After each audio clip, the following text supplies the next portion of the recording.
చాలా మంది అమ్మాయిలు స్ట్రెస్ రిలీఫ్ కోసమని స్మోకింగ్ చేస్తున్నారు. సిగరెట్లు కాల్చడం కానీ లేదా వేపింగ్ అని ఇంకొకటి ఎలక్ట్రిక్ సిగరెట్స్ అని కానీ రకరకాలు. ఏ రాయి అయితే ఏంటి నెత్తి పగలగొట్టుకోవడానికి.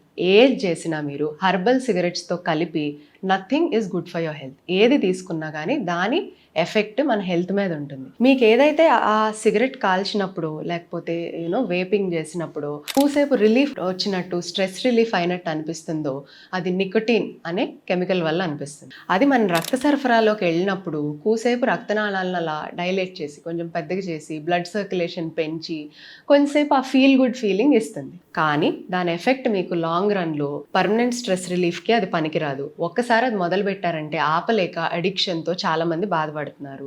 కాబట్టి safer ways or better way అంటే ఏవైతే విధానాల్లో మీకు స్ట్రెస్ రిలీఫ్ కావాలనుకోండి, ఇది హెల్దియర్ ఆల్టర్నేటివ్స్ ఎత్తుక్కోవాలి. ఏ విధంగా అయితే మీరు చేస్తే మీకు లాంగ్ రన్లో ఆరోగ్యము మెరుగుపడాలి, మీకు ఈ అడిక్షన్ అంటే దానికి బానిసలైపోయి ఉండకుండా దాని నుంచి కూడా బయటపడాలి.